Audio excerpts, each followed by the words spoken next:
बिस्मिल्लाहिर्रहमानिर्रहीम। अस्सलाम वालेकुम स्टूडेंट्स, उम्मीद है आप सब ठीक होंगे। हम अपना आज का लेक्चर स्टार्ट करने जा रहे हैं। इस लेक्चर की जो स्लाइड थी मैंने आपको पहले से सेट कर दी थी, तो इस पे अब प्रॉपर जो है वो लेक्चर मैं आपको देने जा रहा हूँ। ठीक है, चलिए नेक्स्ट स्टार्ट करते हैं।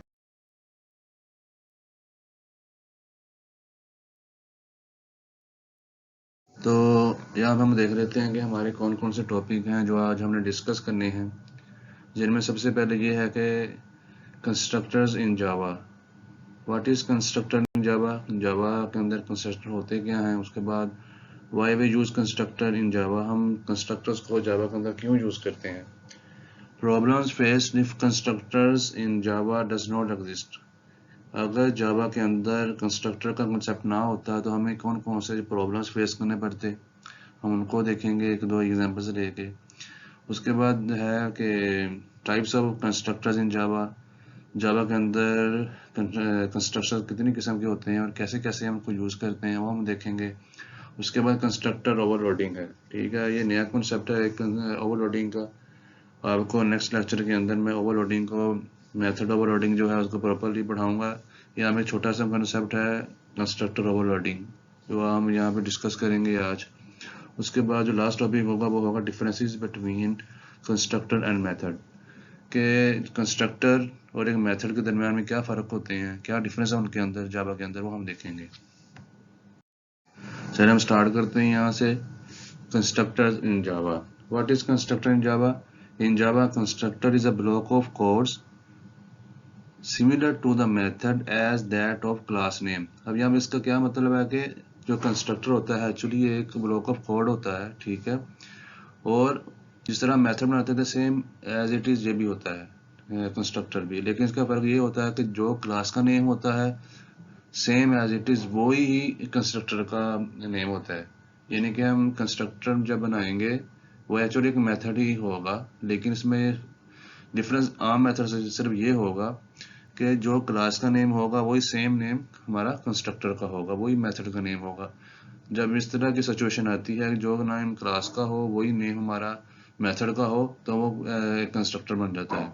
हम नेक्स्ट एग्जांपल्स में देखेंगे इसको कि कंस्ट्रक्टर क्या होता है। It is called when an instance of class is created.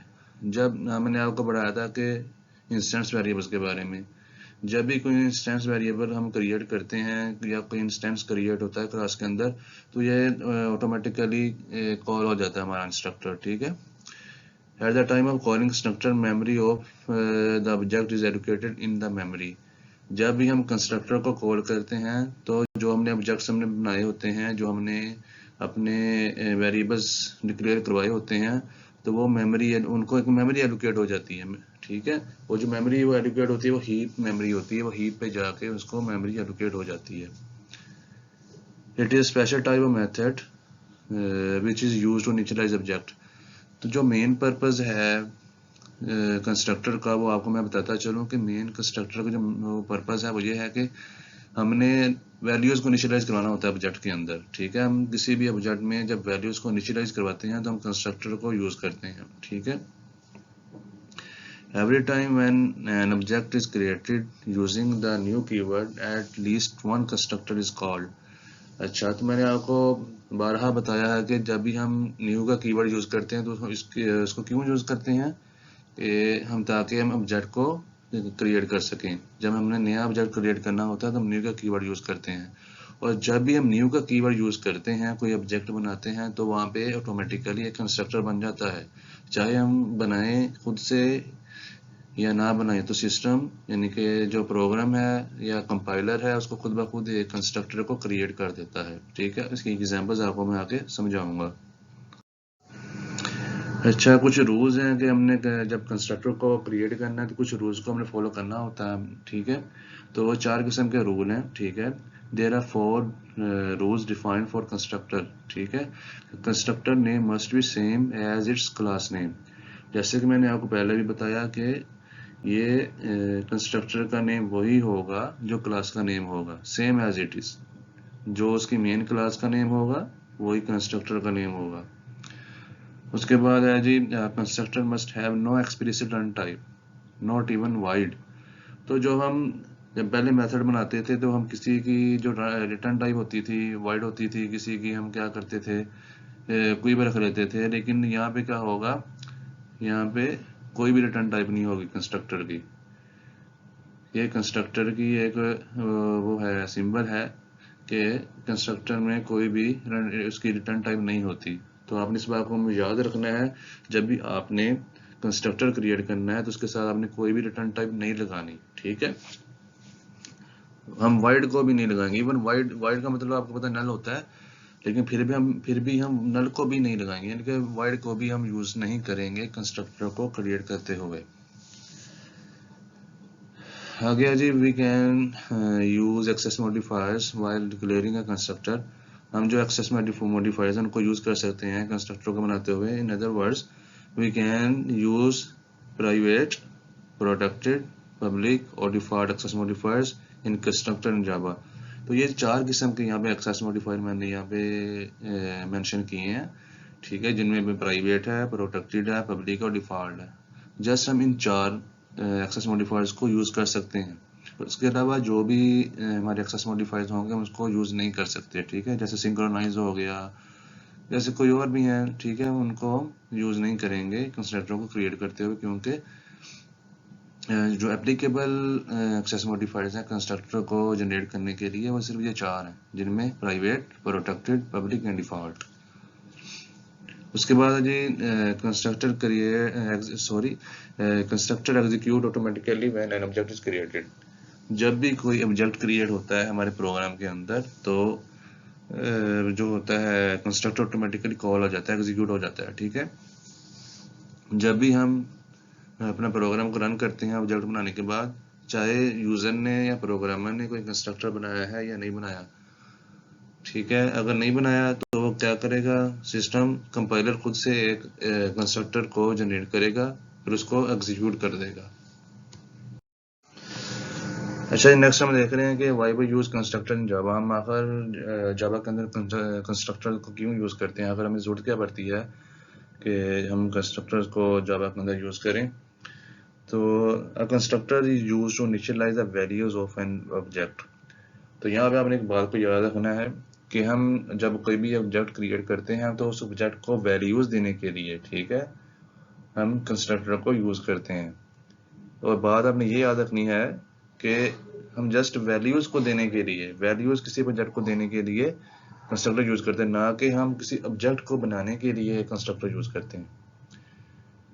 Object को बनाने के लिए हम न्यू का कीवर्ड यूज करते हैं, ठीक है। जब हम न्यू का कीवर्ड यूज करेंगे तो ऑब्जेक्ट हमारा क्रिएट हो जाएगा, लेकिन कंस्ट्रक्टर को हम तब यूज करेंगे जब हमने अपने ऑब्जेक्ट को कुछ वैल्यूज देनी हो, ठीक है। वो वैल्यूज कुछ भी हो सकती हैं, आपके प्रिमिटिव या नॉन प्रिमिटिव डाटा टाइप्स के अंदर से कोई भी हम जो वैल्यूज उसको इनिशियलाइज करवाएंगे, जो इंटीजर टाइप की भी हो सकती हैं, स्ट्रिंग टाइप की भी हो सकती हैं, ठीक है।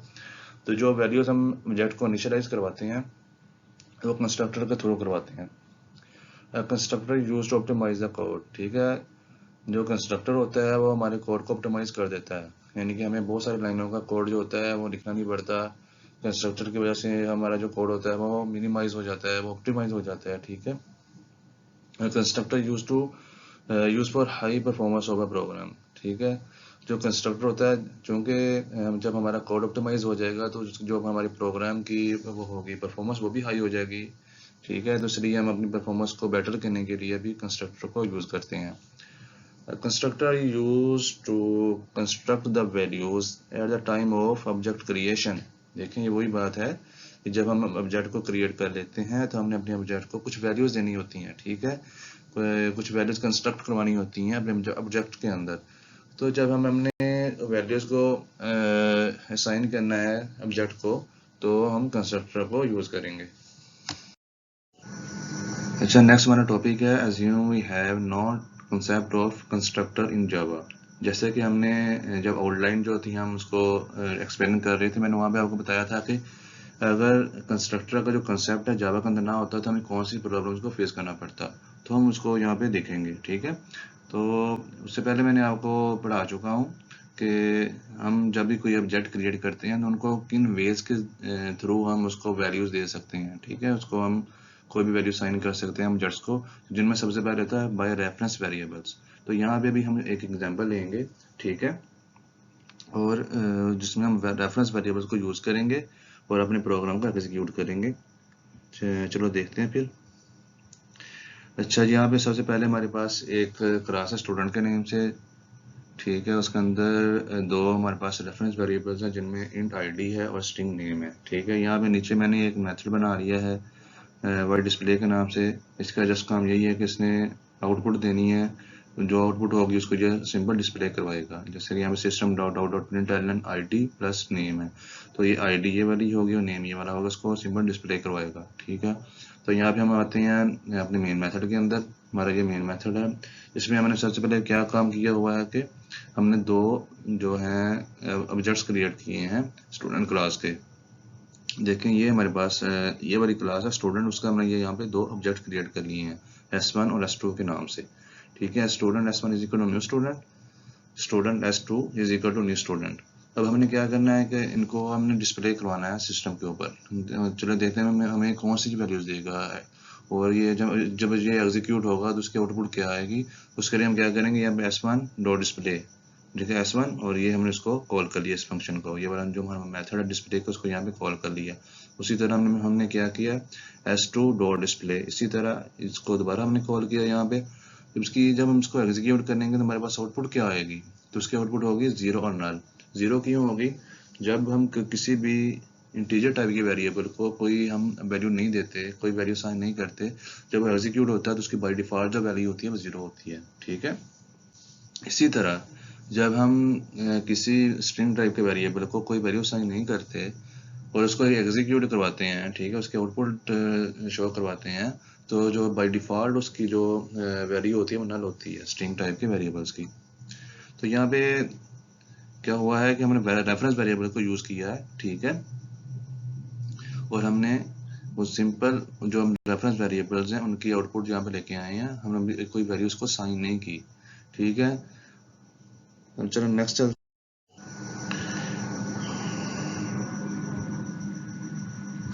अच्छा जी, नेक्स्ट हमारे पास है कि लास्ट एग्जांपल में तो हमने क्या किया था कि वैल्यू साइन नहीं की थी रेफरेंस वेरिएबल्स को, लेकिन हम यहाँ पे क्या करेंगे कि अपने रेफरेंस वेरिएबल्स को वैल्यू जब साइन कर देंगे, ठीक है।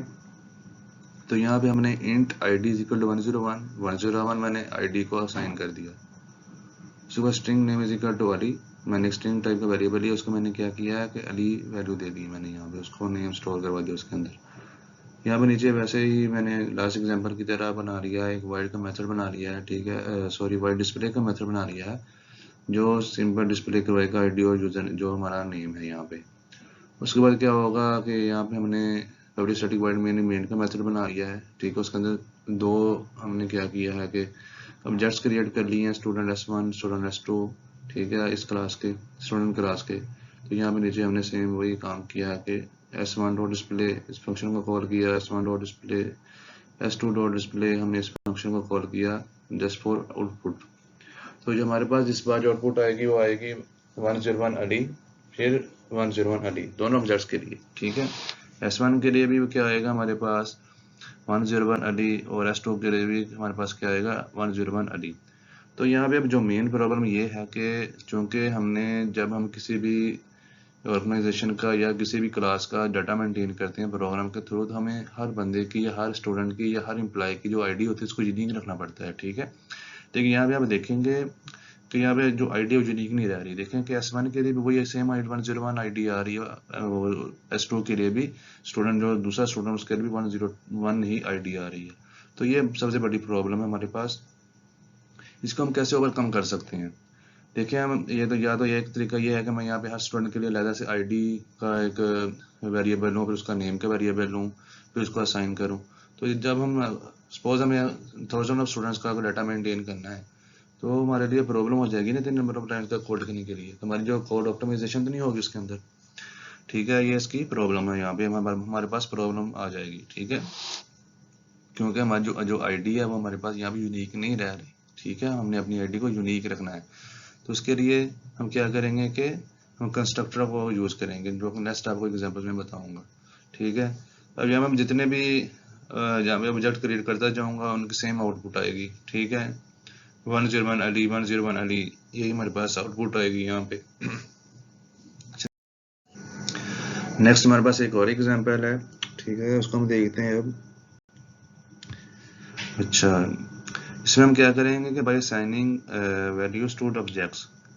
लास्ट एग्जांपल के अंदर हमने क्या किया था कि अपने जो हमने रेफरेंस वेरिएबल्स बनाए थे उनको हमने वैल्यू साइन की थी, लेकिन इस बार हम क्या करेंगे कि अपने जो ऑब्जेक्ट्स हैं उनको उनमें जाके वेरिएबल्स को वैल्यू साइन करेंगे। ठीक है, चलिए देखते हैं अब इस एग्जांपल को। वही हमने क्या किया, एक स्टूडेंट क्लास ली है, स्टूडेंट नेम से हमने क्लास बना ली है, उसमें हमने क्या किया, स्ट्रिंग नेम एक हमने वेरिएबल या स्ट्रिंग नेम के नाम से और इंटीजर आईडी के नाम से हमने एक वेरिएबल ले लिया है। ये दोनों रेफरेंस वेरिएबल्स हैं आपके।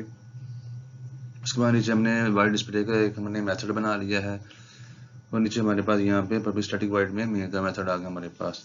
हमने यहाँ पे क्या किया, हमने दो ऑब्जेक्ट्स क्रिएट करने हैं, student s1 is equal to new student. हम यहाँ पे हमने एक ऑब्जेक्ट क्रिएट कर लिया s1 के नाम से।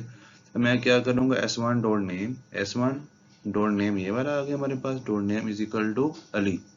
मैंने यहाँ पे क्या किया है कि इसको डायरेक्टली मैंने ऑब्जेक्ट को वैल्यू साइन कर दी यहाँ पे आकर। ठीक है, s1 को जो हमने s1 ऑब्जेक्ट क्रिएट किया है मैंने उसको डायरेक्टली अली वैल्यू दे दी यहाँ पे आकर, अली को मैंने साइन कर दिया है। इसी तरह s1 dot id is equal to 101, जो है s1 का में id आएगी उसको मैंने क्या किया, मैंने 101 साइन कर दिया। और यहाँ पे नेक्स्ट मैं क्या कर रहा हूँ कि एक और ऑब्जेक्ट बना रहा हूँ s2 के नाम से। ठीक है, उसको मैं क्या कर रहा हूँ, सेम उसी तरह वैल्यू साइन करूंगा। अब मैंने क्या किया, यहाँ पे s2 dot name is equal to Ahmad, इस बार मैंने चेंज कर दिया। ठीक है, पहले अली था पहले s1 के लिए, लेकिन s2 जो स्टूडेंट 2 है उसके मैंने क्या किया, अहमद उसको नाम दे दिया, अहमद स्टोर करवा दिया है s2 डॉट नेम के अंदर। और s2 डॉट id मैंने क्या कर दी 102। और हम इसको अब क्या करवाएंगे कि s1 डॉट डिस्प्ले, s1 ये वाला s1 डॉट डिस्प्ले हमने इस फंक्शन को कॉल किया, डिस्प्ले के फंक्शन को।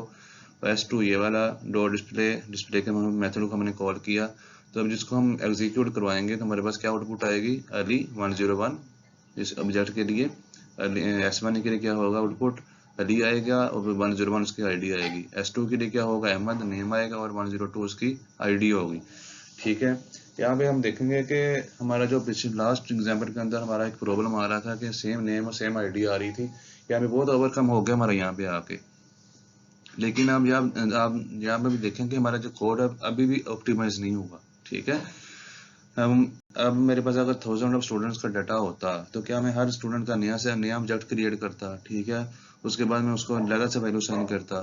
तो ये देखेंगे यहाँ पे हमें एक स्टूडेंट के लिए हमें मिनिमम 2 लाइंस तो लिखनी पड़ी है ना, 1 और 2 ये 2 लाइनें लिखनी पड़ी हैं। अगर मेरे पास 1000 ऑफ स्टूडेंट का डाटा होता तो मुझे तो फिर यानी कि 2 मल्टीप्लाई बाय 1000 तो 2000 लाइन का मुझे कोड लिखना पड़ता। तो ये एक अच्छी अप्रोच नहीं है। ठीक है, इस चीज को भी हमने ओवरकम करना है, तो इसको हम ओवरकम करने के लिए क्या करेंगे, कंस्ट्रक्टर को यूज करेंगे। नेक्स्ट हम कंस्ट्रक्टर को क्रिएट करेंगे। ठीक है, और हम वही सेम जो हमने काम पिछले 2 एग्जांपल्स में किया था वही काम इधर हम करेंगे, लेकिन इस बार हम क्या करेंगे, हम एक कंस्ट्रक्टर बनाएंगे। यहाँ पे जो हमने काम वहाँ पे पहले वैल्यू साइन करके या विदाउट वैल्यू साइन करके हमने काम किया था, तो यहाँ पे हम क्या करेंगे, अब कंस्ट्रक्टर के थ्रू वही काम सेम करेंगे और देखते हैं कि हमारा कोड ऑप्टिमाइज हुआ है या नहीं हुआ अभी। यहाँ पे स्टूडेंट ने हमने क्लास बना ली है। ठीक है, उसके अंदर हमने 2 रेफरेंस वेरिएबल्स दे दी हैं, स्ट्रिंग नेम और आईडी। उसके बाद ये देखें, यहाँ पे मैंने यहाँ पे कंस्ट्रक्टर बनाया है, स्टूडेंट स्ट्रिंग नेम और इंट आईडी।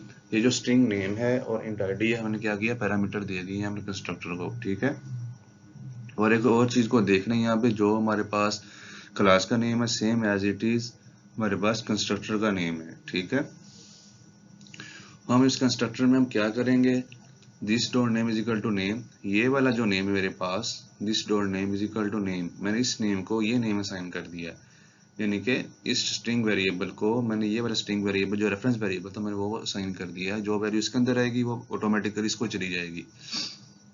इसी तरह मैंने यहाँ पे जो हमारे पास नेक्स्ट पैरामीटर है वो है इंट आईडी। मैंने इस इंट आईडी को this dot ID is equal to ID का मतलब ये है कि int ID is equal to ये वाली आईडी, इंट आईडी ये वाली। The store ID is equal to ID, मैंने इसको ये साइन कर दिया है, ठीक है, और मैंने अपना जो कंस्ट्रक्टर है उसको क्लोज कर दिया यहाँ पे। अब हमने वाई डिस्प्ले का एक मेथड बना लिया है इस आईडी और नेम को डिस्प्ले करवाने के लिए।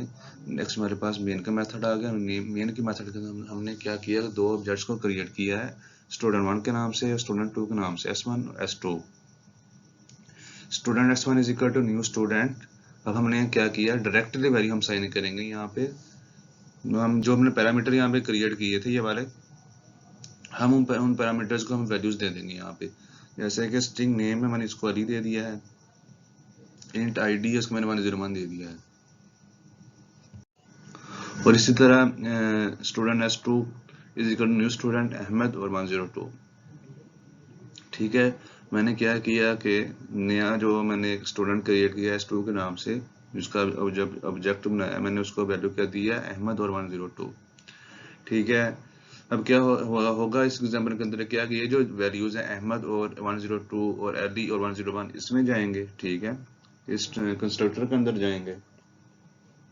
इसका सबसे पहले हम देखते हैं S1 के केस के अंदर क्या होगा। अली जाएगा यहाँ पे, ठीक है, अली, उसके बाद 101 जाएगा यहाँ पे। तो यहाँ पे क्या होगा कि ये वाला जो अली होगा इस नेम को असाइन हो जाएगा, उसके बाद जो 101 है इस आईडी होगी, ये वाली आईडी इस आईडी को साइन हो जाएगी। तो हमारा इनडायरेक्टली ये काम हो रहा है। यहाँ पे क्या होगा, एक्चुअली यहाँ पे होगा क्या कि अली जो होगा इसको साइन हो जाएगा और 101 इसको साइन हो जाएगा यहाँ पे इस आईडी को।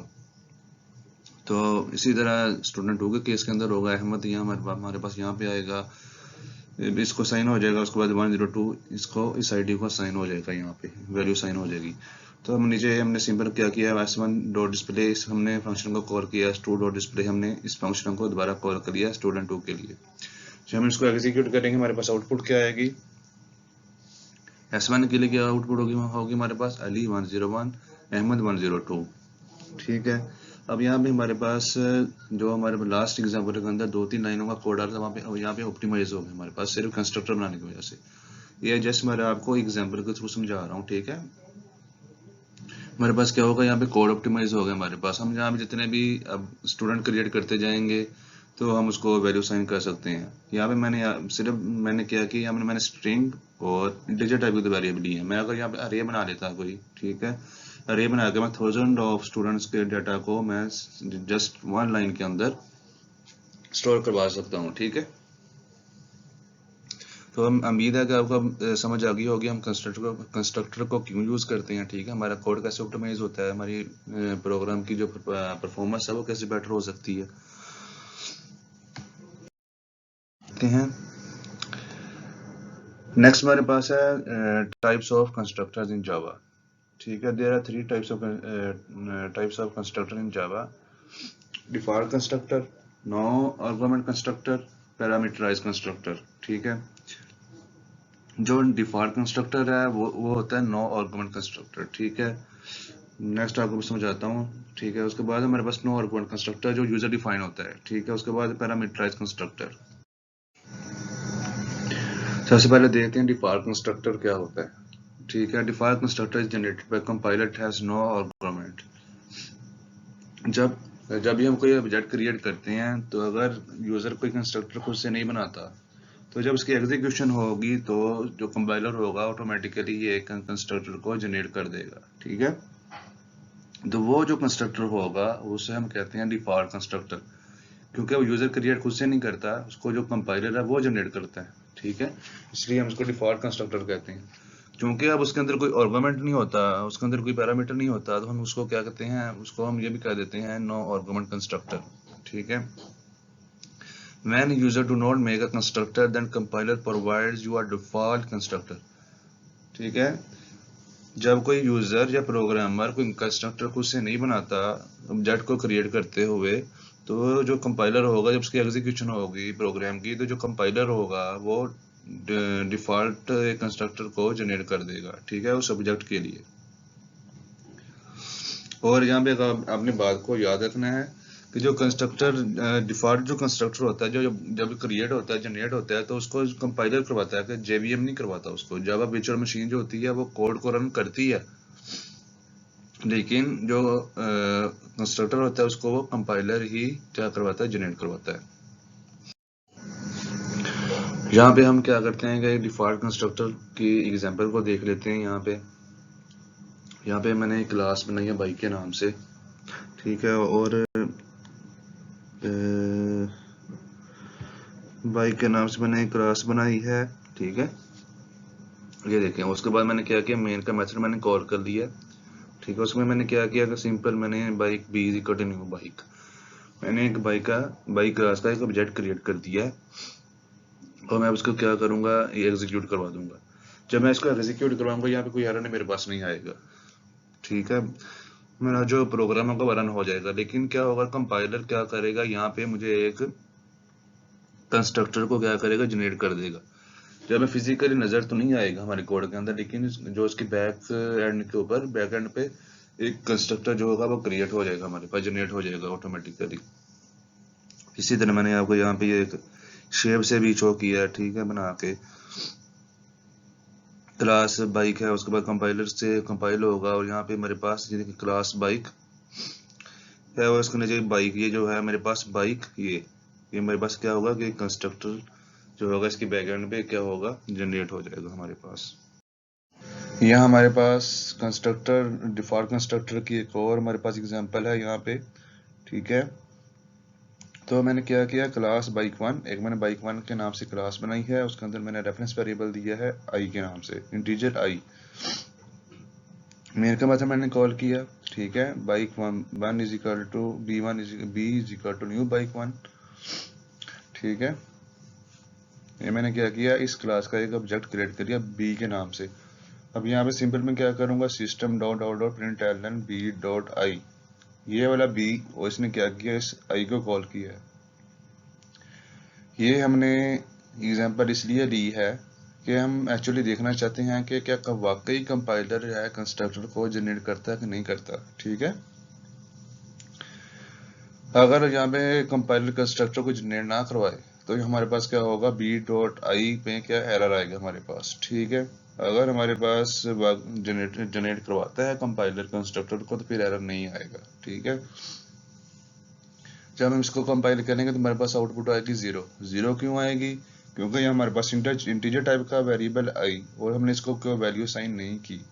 जब इसकी कोई वैल्यू साइन नहीं की तो बाय डिफॉल्ट जो इसकी वैल्यू होगी वो जीरो होगी, तो आउटपुट पे क्या होगा, जीरो आएगा, ठीक है। अगर हमारे पास यहाँ कंस्ट्रक्टर बाय डिफॉल्ट जनरेट ना होता तो हमारे पास एरर आता हमारे पास यहाँ पे, लेकिन अब एरर नहीं आया। इसका मतलब जो है कंपाइलर ने खुद से एक ऑटोमेटिकली कंस्ट्रक्टर को जनरेट करवा दिया है, ठीक है।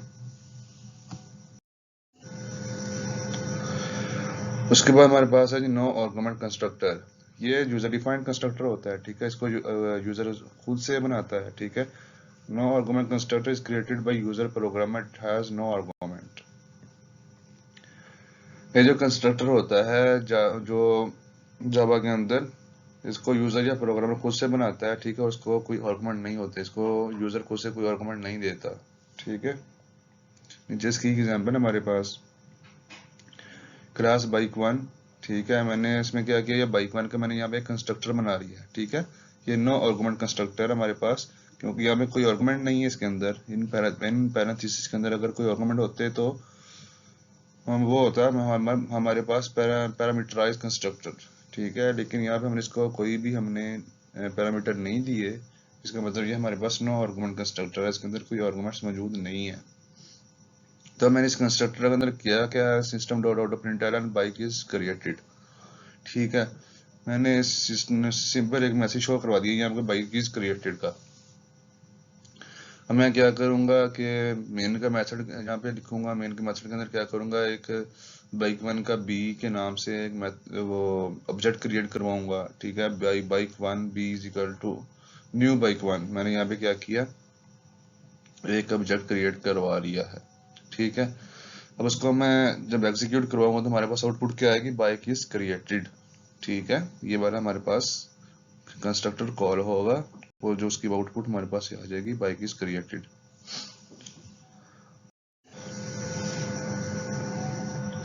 अच्छा, जो हमारे पास नेक्स्ट है जावा पैरामीटराइज कंस्ट्रक्टर, ठीक है। A constructor which has a specific number of parameters called parameterised constructor. इसमें क्या होते हैं, हमारे पास पैरामीटर्स होते हैं, ठीक है, हम उसमें कोई भी पैरामीटर्स अपने कंस्ट्रक्टर को देते हैं, इस वजह से इसको पैरामीटराइज्ड कंस्ट्रक्टर कहते हैं। Why use the parameterized constructor? The parameterized constructor is used to provide different values to distinct objects. हमने अब जो ऑब्जेक्ट्स क्रिएट करते हैं अपने प्रोग्राम के अंदर, उनको डिफरेंट वैल्यूज देने के लिए हम पैरामीटराइज्ड कंस्ट्रक्टर को यूज करते हैं। However, you can provide the same values also. हम क्या करते हैं, किसी ऑब्जेक्ट को सेम वैल्यूज भी दे सकते हैं, ठीक है। यहाँ पे हमारे पास पैरामीटराइज्ड कंस्ट्रक्टर की एग्जांपल है। मैंने क्या किया, student class S student 4 class मैंने क्लास बना ली है, उसका मैंने दो वेरिएबल्स दे दी हैं, रेफरेंस वेरिएबल्स इंट आईडी और स्ट्रिंग नेम के नाम से, ठीक है। स्टूडेंट 4 देखिए यहाँ पे मैंने कंस्ट्रक्टर बना लिया, पैरामीटराइज्ड कंस्ट्रक्टर यहाँ पे हमारे पास मौजूद है, ठीक है। स्टूडेंट 4 इन, क्योंकि स्टूडेंट 4 क्लास का नेम है, वही सेम कंस्ट्रक्टर का नेम है, ये हमारे पास कंस्ट्रक्टर एक बन गया, ठीक है। इंट आई स्ट्रिंग एन, मैंने क्या किया कि इंट आई डी है, ठीक है, आईडी के लिए, और स्ट्रिंग एन दिया मैंने नेम के लिए, तो मैंने पैरामीटर सेट कर दिए यहाँ पे दो, ठीक है। अब आईडी इज इक्वल टू आई, ये वाली आईडी इज इक्वल टू आई, ठीक है। और इसी तरह नेम, ये वाला नेम, ठीक है, रेफरेंस वेरिएबल वाला name is equal to n, ये मैंने इन दोनों को क्या किया, मैंने असाइन कर दिया। यहाँ में नीचे मैंने वही बना लिया है अपना एक वाइट डिस्प्ले के नाम से मेथड बना लिया है वैल्यूज को डिस्प्ले करवाने के लिए। यहाँ पे मेन का फंक्शन मेरे पास कॉल हो गया, ठीक है। मैंने क्या किया, एक मैंने स्टूडेंट S1 का मैंने वो ऑब्जेक्ट क्रिएट किया यहाँ पे, और यहाँ पे नीचे S2 का मैंने स्टूडेंट 2 का मैंने क्या किया, ऑब्जेक्ट क्रिएट करवाया है यहाँ पे। स्टूडेंट 4 S1 में मैंने क्या किया, न्यू स्टूडेंट 4 111 एंड अली, मैंने कि 111 आईडी होगी उसकी, अली उसका नाम होगा, ठीक है। इसी तरह स्टूडेंट 2 का केस में क्या होगा, 2222 उसका आईडी होगी और अहमद उसका नेम होगा, ठीक है। मैंने इसको नीचे S1 को डिस्प्ले करवा दिया और S2 को डिस्प्ले करवा दिया, जब इसकी आउटपुट हमारे पास होगी अली 111 अली 222 अहमद, ठीक है, इसकी हमारे पास आउटपुट आ जाएगी यहाँ पे। तो ये एक्चुअली हमने क्या किया, यहाँ पे एक्चुअली हमने यहाँ पे क्या पैरामीटर्स को सेट करवाया, ये बार पैरामीटर्स हमने सेट किए हैं अपने कंस्ट्रक्टर के अंदर, और फिर हम उन पैरामीटर्स को हमने वैल्यू साइन कर दी हैं जो हमारे पास आउटपुट में बाद में आ गई है ये वाली। हमारे पास उसके बाद नेक्स्ट हमारे पास है कॉन्सेप्ट है, वो है जावा में कंस्ट्रक्टर ओवरलोडिंग का, ठीक है। In Java constructor is just like a method but without return type, ठीक है। जो कंस्ट्रक्टर होता है एक्चुअली वो एज लाइक मेथड ही होता है, लेकिन उसकी कोई रिटर्न टाइप नहीं होती। It can also be overloaded like Java methods, जिस तरह हम जावा के मेथड्स को ओवरलोड कर सकते हैं, इसी तरह हम कंस्ट्रक्टर को भी ओवरलोड कर सकते हैं। ओवरलोडिंग का एक पूरा कॉन्सेप्ट है, मैं आपको पढ़ाऊंगा उसके बारे में कि मेथड को हम ओवरलोड कैसे करते हैं। Constructor overloading is in Java is a technique of having more than one constructor with different parameters. होता क्या है हमारे पास, हम अपने प्रोग्राम के अंदर 2 या 3 कंस्ट्रक्टर या उससे भी ज्यादा कंस्ट्रक्टर बना सकते हैं, ठीक है। और उसके अंदर हम डिफरेंट पैरामीटर सेट कर सकते हैं। जिन मैंने एक कंस्ट्रक्टर बनाया उसके अंदर मैंने डिफरेंट पैरामीटर सेट कर दिया, और नया कंस्ट्रक्टर बनाया मैंने उसके अंदर डिफरेंट पैरामीटर्स को सेट कर लिया, ठीक है। जब हम एक से ज्यादा कंस्ट्रक्टर्स को अपने प्रोग्राम के अंदर बनाते हैं तो हम उसको क्या कहते हैं कि हमने कंस्ट्रक्टर ओवरलोडिंग की है, ठीक है। हमने मोर देन वन कंस्ट्रक्टर्स अपने प्रोग्राम के अंदर जब बना लेते हैं तो उसको कंस्ट्रक्टर ओवरलोडिंग कहते हैं। जब they are arrange in a way that each constructor perform different task, ठीक है। हम उसको इस तरह अरेंज करते हैं, हम उसकी जो पैरामीटर्स को इस तरह सेट करते हैं कि जो हर कंस्ट्रक्टर होता है वो डिफरेंट टास्क को परफॉर्म करता है। They are differentiated by compiler by the number of parameters in the list of their types, ठीक है। जो कंपाइलर होता है उसको कैसे डिफरेंशिएट करता है, क्योंकि हर कंस्ट्रक्टर के अंदर हमने डिफरेंट पैरामीटर सेट किए होते हैं, तो वो उन पैरामीटर्स को देखते हुए कंपाइलर उनको डिफरेंशिएट करता है। यहाँ पे हम कंस्ट्रक्टर ओवरलोडिंग की हम एक एग्जांपल को देख लेते हैं, ठीक है। मैंने क्या किया, यहाँ पे मैंने एक स्टूडेंट 5 के नाम से क्लास को क्रिएट किया है। उसमें मैंने 3 वेरिएबल्स लिए हैं, 2 इंटीजर टाइप की हैं और एक मेरे पास स्ट्रिंग टाइप का है, इंट आईडी, स्ट्रिंग नेम और इंट एज। यहाँ पे मैंने 2 पैरामीटर वाला एक मैंने क्या किया, कंस्ट्रक्टर को क्रिएट किया है, स्टूडेंट 5 इंट आई स्ट्रिंग एन। ठीक है, इंट आई, इस आई को मैंने ये वाला आईडी साइन कर दिया है, इस एन को मैंने ये वाला नेम साइन कर दिया है। सेम उसी तरह मैंने एक और कंस्ट्रक्टर को जनरेट करवाया, यहाँ पे क्रिएट किया। यहाँ पे मैंने क्या किया, स्टूडेंट 5, इस बार मैंने इसको 3 पैरामीटर दे दिए हैं, यहाँ पे इंट आई स्ट्रिंग एन और इंट ए। ठीक है, ये वाला आई जो मैंने क्या किया, आईडी को साइन कर दिया, ये वाला मैंने एन मैंने नेम को साइन कर दिया और ये वाला ए मैंने एज को साइन कर दिया है। ठीक है, तो यहाँ पे इस कंस्ट्रक्टर के अंदर 2 पैरामीटर थे और इस कंस्ट्रक्टर के अंदर हमारे पास 3 पैरामीटर है। तो ये देखेंगे हम क्या किया, यहाँ पे हमने के 2 कंस्ट्रक्टर बनाया वो सेम नेम के साथ हमारे पास है। ठीक है, लेकिन उसके जो पैरामीटर्स हैं वो डिफरेंट है। ठीक है, इसी को हम कंस्ट्रक्टर ओवरलोडिंग कहते हैं। तो यहाँ पे हम क्या करेंगे, वो हमने वाइड डिस्प्ले का मेथड बनाया जिसके अंदर हम आईडी, नेम और एज को डिस्प्ले करवा देंगे। ठीक है, आईडी आएगी, उसके बाद स्पेस आएगी, नेम आएगा, फिर स्पेस आएगी, उसकी एज आ जाएगी हमारे पास। यहाँ पे मेन का मेथड हमने कॉल किया। मेन के मेथड के अंदर हमने क्या किया, स्टूडेंट 5 की क्लास का हमने S1 के नाम से नया ऑब्जेक्ट क्रिएट किया है। ठीक है, S1 new is equal to new student 5। उसको हमने जो पैरामीटर हमने यहाँ पे सेट किए थे कंस्ट्रक्टर के अंदर, हमने उसको वैल्यूज दे दी हैं। आईडी के लिए 111 दे दिया और नेम के लिए अली दे दिया हमने। ठीक है, इसी तरह हमने क्या किया, एक और स्टूडेंट को क्रिएट किया है। ठीक है, student 5 S2 is equal to new student 5। उसको हमने 3 पैरामीटर्स सेट करेंगे उसके लिए, यहाँ पे 222 अहमद और 25, ये इस कंस्ट्रक्टर के लिए होगा। ठीक है, क्या होगा, 222 आईडी होगी उसकी, अहमद उसका नेम होगा और 25 उसकी एज होगी। ठीक है, अब हम दोनों फंक्शंस को क्या करेंगे, कॉल कर लेंगे डिस्प्ले मेथड के through. S1 dot display, S2 dot display, उसकी हम उसको एग्जीक्यूट करवाएंगे, हमारे पास आउटपुट इस किस्म की आएगी, 111 अली और 0। हम यहाँ पे 0 क्यों है, क्योंकि हमने क्योंकि यहाँ पे ये देखें, यहाँ पे हमारे पास जो एज है वो तो वेरिएबल हमने वेरिएबल को हमने यहाँ पे कॉल किया हुआ है, लेकिन यहाँ पे इस कंस्ट्रक्टर के लिए कोई वैल्यू हमने कोई नहीं दी, क्योंकि जो एज है वो इंटीजर टाइप के वेरिएबल है हमारे पास। तो अगर इंटीजर टाइप के वेरिएबल को बाय डिफॉल्ट कोई वैल्यू ना दी गई हो, साइन ना की गई हो, तो बाय डिफॉल्ट जो उसकी वैल्यू होती है वो 0 होती है। तो इसलिए यहाँ पे हमारे पास 0 आ गए हमारे पास यहाँ पे आउटपुट के अंदर। ठीक है, लेकिन S2 के केस में क्या होगा कि हमारे पास 222 की आईडी साइन हो जाएगी, उसके बाद अहमद उसका नेम आ जाएगा और 25 उसकी एज आ जाएगी हमारे पास। ठीक है, तो ये था कॉन्सेप्ट कंस्ट्रक्टर ओवरलोडिंग का, कि हम अपने प्रोग्राम के अंदर एक से ज़्यादा कंस्ट्रक्टर बना सकते हैं। ठीक है, उसको डिफरेंट पैरामीटर्स हम सेट कर सकते हैं। ठीक है, ये 2 है, 3, 4, 5, हम कितने भी कंस्ट्रक्टर अपने प्रोग्राम के अंदर बना सकते हैं। ठीक है, उन कंस्ट्रक्टर का जो नेम होगा वो सेम होगा as it is their class. जो उनकी क्लास का नेम होगा वही कंस्ट्रक्टर्स का नेम होगा, चाहे वो 1 हो, 2 हो या 3 हो। अच्छा, नेक्स्ट हमारे पास कुछ डिफरेंसेस हैं कंस्ट्रक्टर और मेथड के अंदर के। कंस्ट्रक्टर और मेथड के अंदर क्या डिफरेंसेस होते हैं। ठीक है, चंद एक यहाँ पे मैंने यहाँ पे डिस्प्ले करवाए हैं।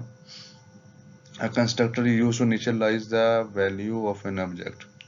ये बहुत अहम बात है यहाँ पे, कि बहुत अहम यानी कि चीज़ है कि जो कंस्ट्रक्टर होता है वो ऑब्जेक्ट्स के अंदर वैल्यूज को इनिशियलाइज करवाने के लिए यूज होता है। ठीक है, ना कि किसी भी ऑब्जेक्ट को क्रिएट करने के लिए कंस्ट्रक्टर यूज होता है। ठीक है, तो आपने इस बात को याद रखना है कि कंस्ट्रक्टर जो होता है किसी ऑब्जेक्ट के अंदर वैल्यूज को इनिशियलाइज करवाने के लिए हम यूज करते हैं। Method is use to expose the behaviour of an object. ठीक है, जो मेथड होता है वो एक्चुअली बिहेवियर को बता रहा होता है कि ऑब्जेक्ट का बिहेवियर कैसा है। अब लास्ट लेक्चर में मैंने बताया था कि बिहेवियर मेथड जो होता है वो बिहेवियर होता है एक्चुअली किसी ऑब्जेक्ट का। तो ठीक है, तो यहाँ पे वही बात है कि जो मेथड होगा वो किसी भी ऑब्जेक्ट का बिहेवियर बता रहा होता है कि इसका बिहेवियर कैसा है। अब constructor not have any return type. ठीक है, कंस्ट्रक्टर की कोई रिटर्न टाइप नहीं होती। ठीक है, वाइड भी नहीं होती, कोई भी नहीं होती रिटर्न टाइप इसकी। ठीक है, method has a return type, और मेथड की रिटर्न टाइप होती है। The constructor is invoked implicitly. ठीक है, जो कंस्ट्रक्टर होता है इसने इन्वोक्ड का मतलब एग्जीक्यूशन, तो कंस्ट्रक्टर ने एग्जीक्यूट होना ही होता है, ठीक है। इवन कि अगर हम कंस्ट्रक्टर नहीं बनाते अपने प्रोग्राम के अंदर, तो कंपाइलर खुद से डिफॉल्ट कंस्ट्रक्टर बना देता है, ठीक है। तो यहाँ से आउटपुट आई कि जो कंस्ट्रक्टर होता है उसने हमेशा एग्जीक्यूट होना ही होता है, चाहे उसको यूजर अपने प्रोग्राम के अंदर बनाए या ना बनाए। लेकिन जो मेथड होता है, मेथड इज इन्वॉल्व एक्सप्लिसिटली, ठीक है। मेथड तभी एग्जीक्यूट होता है जब हम उसको बनाएंगे। जब हम मेथड को बनाएंगे तो वो इन्वोक कैसे होगा या वो एग्जीक्यूट कैसे होगा। The Java compiler provides a default constructor if you don't have any constructor in a class, ठीक है। अगर कोई यूजर कोई कंस्ट्रक्टर नहीं बनाता अपने प्रोग्राम के अंदर, तो बाय डिफॉल्ट कंपाइलर क्या करता है, कंस्ट्रक्टर को जनरेट करवा देता है क्लास के अंदर। The method is not provided by the compiler in any case, ठीक है। जो कंपाइलर कभी कोई मेथड नहीं बनाएगा, जो कंपाइलर होता है कभी भी कोई मेथड नहीं बनाता, ठीक है, खुद से। वो यूजर को खुद से ही बनाने पड़ते हैं। The constructor name must be same as class name, ठीक है। ये बात अहम है कि आपने कंस्ट्रक्टर का नेम वही रखना है जो क्लास का नेम है, ठीक है। द मेथड नेम मे और may not be same as the class name, जो मेथड का नेम है वो क्लास के नेम जैसा हो भी सकता है और नहीं भी हो सकता, ठीक है। ये जरूरी नहीं है। तो आपने 4 चीजों को याद रखना है, ठीक है, कंस्ट्रक्टर बनाते हुए। कि सबसे पहले आपने कंस्ट्रक्टर का नाम वो रखना है जो आपकी क्लास का नाम है, ठीक है।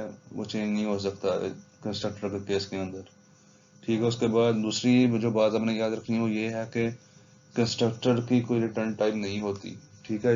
इवन जावा इवन के अंदर जो वाइड है वो भी नहीं हो सकती, ठीक है।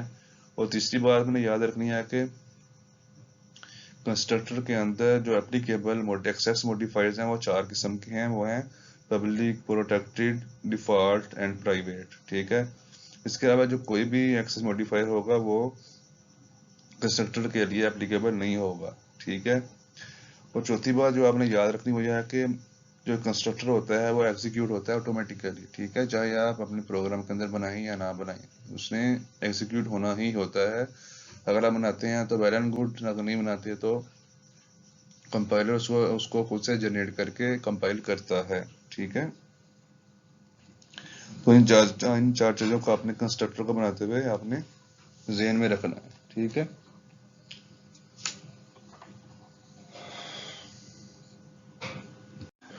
और दूसरी जो बात हमने याद रखनी है कि जो कंस्ट्रक्टर होता है वो ऑब्जेक्ट्स को वैल्यूज देने के लिए, साइन करने के लिए, इनिशियलाइज करने के लिए यूज करते हैं।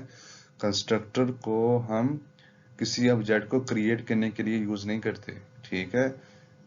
ऑब्जेक्ट को क्रिएट करने के लिए हम न्यू का कीवर्ड यूज करते हैं, ठीक है। इस बात को आपने याद रखना है।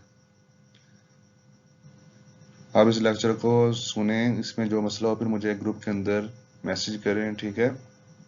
किसी को जो किसी चीज़ की समझ नहीं वो मुझे ग्रुप के अंदर बता दे या इंडिविजुअली मैसेज करके बता दे किस चीज़ का वो समझ नहीं आई, तो मैं आपको इंशाल्लाह गाइड कर दूंगा। चलो ठीक है, ओके, फिर अल्लाह हाफिज़।